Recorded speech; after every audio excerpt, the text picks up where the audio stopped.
আজকে আমি আপনাদের সাথে শেয়ার করব বাসায় কিভাবে খুবই অল্প উপকরণে খুব সহজে মোরগ পোলাও রান্না করা যায়। প্রথমেই আমি একটি প্যানের মধ্যে পরিমাণ মতো তেল গরম করে নিয়েছি। এরপর আমি মাংসগুলো সাদাভাবেই ভেজে নিব। এতে আমি কোনো লবণ হলুদ কিছুই অ্যাড করি নাই।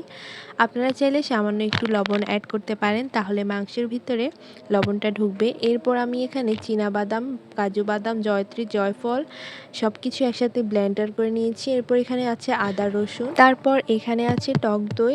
আর এরপর আমি আপনাদের সাথে যে ঘিটা দেখাবো, এই ঘিটা হচ্ছে অর্গানিক, একদমই হাতে বানানো। এই ঘিটা সাভার থেকে কালিদাস সাহার থেকে এনেছে। আমার যতটুকু মনে আছে, আমার পুরোটা মনে নেই। এইটা আমি যেহেতু আমার আপুর বাসাতে বানাইতেছি, আপু বলছিল তখন একটু একটু মনে ছিল। এরপর আমি একটা বড় প্যান নিয়ে নিলাম আমার মোরগ পোলাওটা রান্না করার জন্য। তারপর আমি এখানে কিছু গরম মশলা আর পেঁয়াজ ভালোভাবে ভেজে নিব। যতক্ষণ পর্যন্ত গরম মশলার ঘ্রাণ না আসবে ততক্ষণ পর্যন্ত আমি ভাজতেই থাকবো। তারপর আমি আমার সেই বাদাম বাটা, জয়ত্রী, জয়ফল সব কিছু একসাথে দিয়ে, এরপর কাঁচামরিচ, তারপর এটাকে কি বলে, রসুন, আদা, এগুলা সব কিছু একসাথে দিয়ে ভালোভাবে ভেজে নিব। এরপর আমি দিয়ে দেব বিরিয়ানি মশলা, একদমই অল্প পরিমাণের। আমার বিরিয়ানি মশলা একদম বেশি দিতে একদমই পছন্দ না, কারণ বিরিয়ানি মশলা বেশি দিলে একটু কেমন জানি গন্ধ বের হয়, এটা আমার কাছে ভালো লাগে না। এরপর আমি টক দই, লবণ, তারপর পানি, সবগুলো উপকরণ একসাথে দিতেছি আর কি।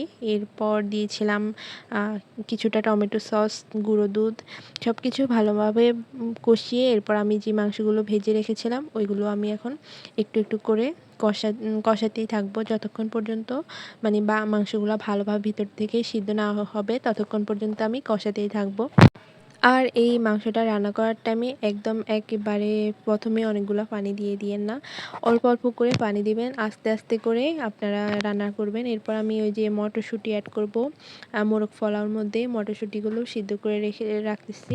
এরপর আমার মাংসটা হয়ে গেলে আমি মাংসটার যে ঝোলটা আছে ওইটা রেখে মাংসটা উঠাই ফেলবো। এরপর মটরশুঁটি আর 1 কেজি পরিমাণ চাল আমি দিয়ে ভালোভাবে ভেজে নিব।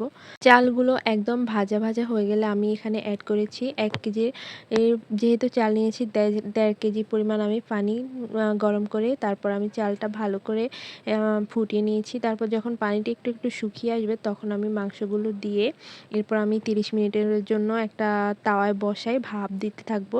এরপর যখন হয়ে আসবে তখন আমি একটু সামান্য ঘি উপর থেকে দিয়ে দিব। আপনার চাইলে এর আগেও ঘি দিতে পারেন, তাহলে আপনার মোরগ পোলাও থেকে অনেক বেশি ঘ্রাণ আসবে। সো সবাইকে ধন্যবাদ।